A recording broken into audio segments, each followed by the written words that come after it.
안녕하세요, 여러분. 여러분의 수학쌤입니다.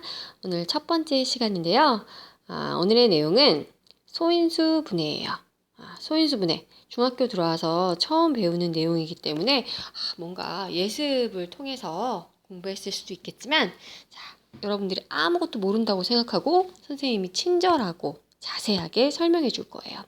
앞으로 이 거꾸로 수업의 디딤 영상이 여러분들의 수학 개념 형성에 충분한 도움이 되는 내용이 될 거라고 믿습니다. 여러분도 선생님과 함께하는 이 동영상 수업을 통해서 개념을 확실히 다지는 수학 실력을, 수학 공부를 해나갈 수 있기를 선생님이 기대해 보겠습니다.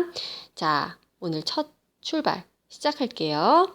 자, 소인수 분해가 뭔지를 이해하기 전에 먼저 소인수 분해를 할 수 있는 기본 실력을 갖추어야 하는데요. 자, 소인수 분해를 하기 위해서 처음 여러분들이 배워야 할 게 바로 거듭 제곱이라는 방법이에요. 표현 방법이에요. 자, 말 그대로 무언가가 거듭 제곱됐을 때 표현되는 방법인데요. 예를 들어서 자, 2를 한번 예를 들어 보겠습니다. 자, 2가 이렇게 한 번 곱해져 있으면 우리가 거듭 제곱이라고 하지 않아요. 자, 그런데 2가 이렇게 두 번 곱해져 있습니다. 자, 2가 이렇게 두 번 곱해져 있거나 또는 2가 이렇게 세 번 곱해져 있을 수도 있고요. 자, 2가 이렇게 네 번 곱해져 있을 수도 있어요. 자, 이와 같이 수학에서 반복되는 표현을 간단하게 하고 싶어 한다는 거 여러분들이 이미 알고 있을 텐데요. 자, 이렇게 같은 2가 거듭해서 곱해질 때 이것을 간단하게 표현하는 방법이 있어요. 자, 이렇게 2가 두 번 곱해졌을 때 얘를 2의 제곱, 그쵸? 자, 2의 뭐라고 읽었죠, 지금? 2의 제곱이라고 선생님이 읽으면서 어떻게 적었어요? 그렇죠.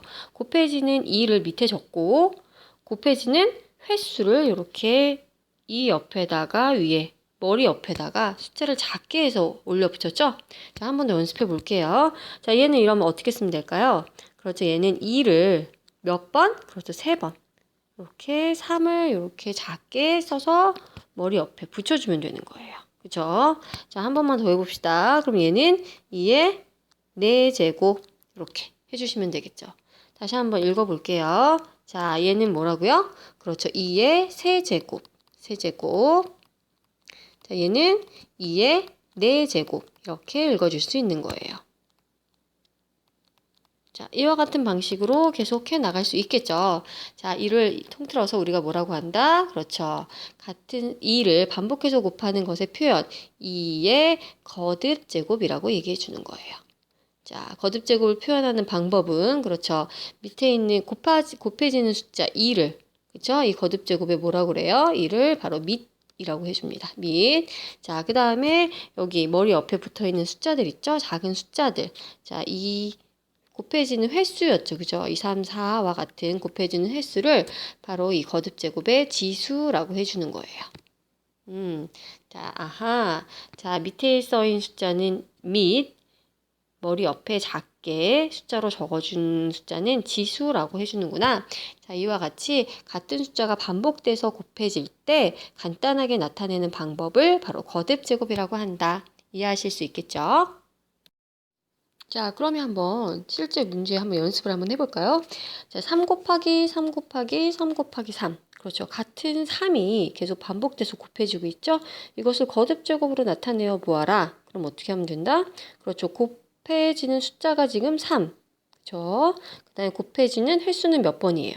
4번이죠? 그래서 지수를 4 이렇게 적어주면 되는 거예요. 자, 어떻게 읽어준다? 그렇죠. 3의 4제곱이라고 읽어주시면 되겠죠. 자, 다음 문제. 자, 2 곱하기 2 곱하기 2 곱하기 3 곱하기 3. 얘는 어떻게 나타낼 수 있을까요? 그렇죠. 2가 몇 번? 그렇죠. 3번 곱해져 있고 곱하기 자, 3은 몇 번? 그렇죠. 2번 곱해져 있다. 이렇게 같은 숫자일 경우에만 거듭 제곱으로 나타낼 수 있기 때문에 2와 3을 분류해서 이렇게 두 가지로 각각 나타내 줄 수 있는 것입니다. 자, 이와 같이 나타내는 방법 어렵지 않다라는 거 아실 텐데 자, 이것을 뒤집어서 생각할 때 여러분들이 실수하는 경우가 많아요. 예를 들어서 2의 세제곱 그러면 2의 세제곱 2 곱하기 3? 아, 6이구나. 자, 이거 맞아요? 틀려요? 그렇죠. 이거 틀리는 거예요. 그죠? 틀려요. 왜 틀려요? 2의 세제곱이라는 건 뭐라고 했어요? 2의 세제곱이라는 건 2 곱하기 3이 아니고 2 곱하기 2 곱하기 2라고 했잖아요. 그죠? 그래서 2 곱하기 2 곱하기 2의 값은 얼마예요? 그렇죠. 바로 8이 되겠죠. 아, 2의 세제곱은 6이 아니라 8이구나. 원래의 뜻을 생각하면 당연한 것이지만 여러분들이 2하고 3이라는 숫자를 보면서 2하고 3이라는 숫자를 보면서 2, 3은 6이라는 이런 틀린 계산을 하는 경우가 굉장히 많아요. 그죠? 다시 한번 여러분들 개념을 확실히 짚고 넘어갑시다. 자, 2 곱하기 3은 무슨 뜻이에요? 그렇죠. 그것은 2를 3번 더한다는 뜻이에요. 자, 그러니까 당연히 6이 되는 거죠. 그러나 자, 2의 세제곱은 2 곱하기 3과는 다르게 2 곱하기 2 곱하기 2다. 그래서 얼마가 된다? 8이 된다. 자, 이 두 가지 차이. 자, 2 곱하기 3과 2의 세제곱. 분명한 차이를 여러분들이 알고 넘어가셔야겠습니다. 그래서 실수하지 말아야겠습니다. 자, 이번엔 소인수 분해를 할 수 있기 위한 두 번째 준비, 바로 소수의 뜻을 아는 것인데요. 자, 이 소수.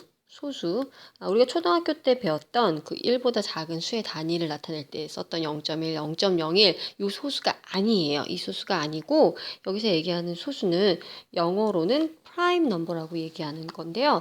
바로 뭐냐면 바로 자연수의 한 종류를 이야기해요.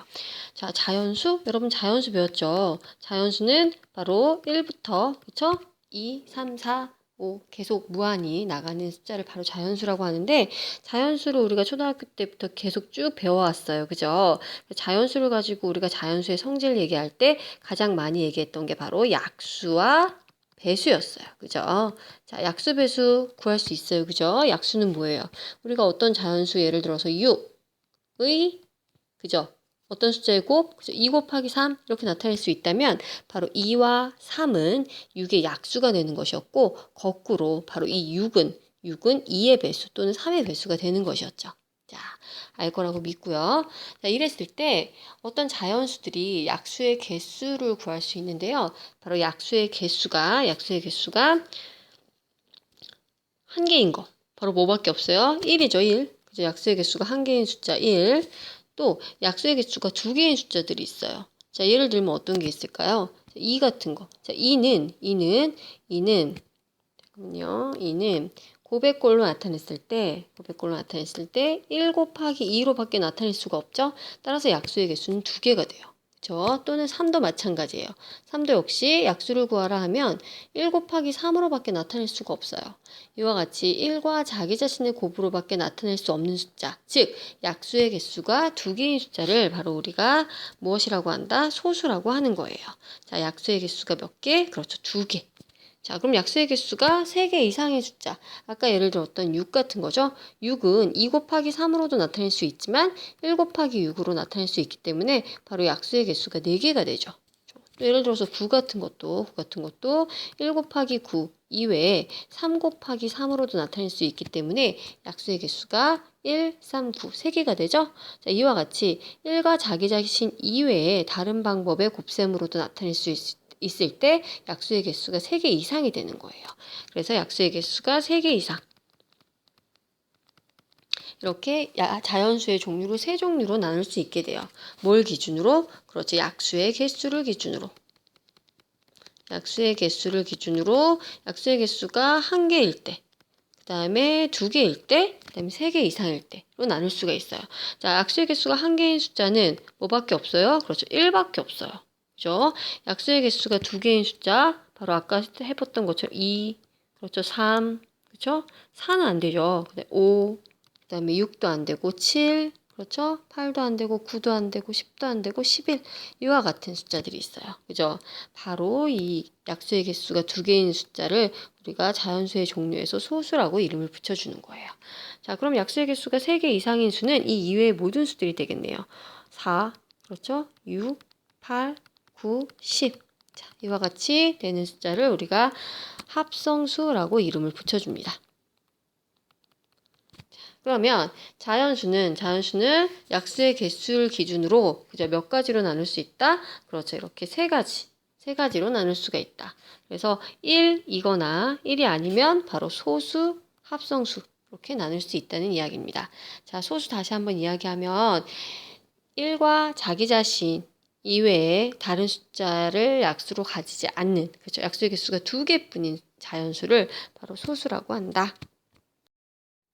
자, 이제는 그래서 소수를 좀 손쉽게 찾아보는 방법에 대해서 재미있는 동영상을 통해서 한번 알아보도록 하겠습니다.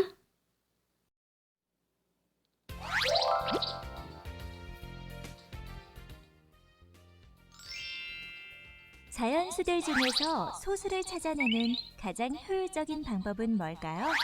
에라토스테네스의 체를 이용하면 소수를 쉽게 찾아낼 수 있는데요. 이름에서 알 수 있듯이 에라토스테네스의 체는 에라토스테네스라는 수학자가 발견한 방법입니다. 그는 젊은 시절 플라톤의 아카데미와 아리스토텔레스의 리케이온을 다니며 수학과 과학을 공부했으며 훗날 알렉산드리아로 초청받아 도서관장을 맡게 되었습니다. 당시 학문의 중심지 역할을 하던 알렉산드리아 도서관의 도서관장을 맡게 된 에라토스테네스는 도서관에 있는 수학, 문학, 천문, 지리 등 모든 분야의 책을 연구했습니다. 그래서인지 그는 수학뿐만 아니라 다방면에 걸쳐 뛰어난 재능을 보였다고 합니다. 에라토스테네스가 가장 두각을 나타낸 분야는 수학으로 그는 소수를 쉽게 찾는 방법을 발견했는데요. 이것은 역사상 가장 효과적으로 소수를 찾는 방법으로 일정한 수에서 소수를 체에 거르듯 골라낸다고 해서 에라토스테네스의 체라고 부르게 되었습니다. 그럼 에라토스테네스의 체의 원리를 함께 알아볼까요? 여기에 1부터 50까지 일렬로 적혀있는 자연수가 있습니다. 우선 1은 소수가 아니므로 골라냅니다. 소수 2는 남기고 2의 배수는 모두 골라냅니다. 그럼 이제 소수 3을 남기고 3의 배수를 모두 골라내 볼까요? 이와 같은 방법으로 숫자들을 골라내고 남은 수들이 바로 소수랍니다. 에라토스테네스의 업적 중 가장 빛나는 에라토스테네스의 체. 이 방법은 현재에도 널리 사용되고 있으며 에라토스테네스의 방법보다 더 좋은 방법은 아직 찾지 못했다고 하니 기원전 200년경에 만들어진 그의 방법이 얼마나 대단한 것인지를 알 수 있겠지요? 자, 오늘 내용은 여기까지예요. 자, 수업 시간에 만나서 배웠던 내용들 이제 진짜 확인하면서 더 자기 것으로 만들어가는 시간 갖도록 하겠습니다. 수업 시간에 만나요.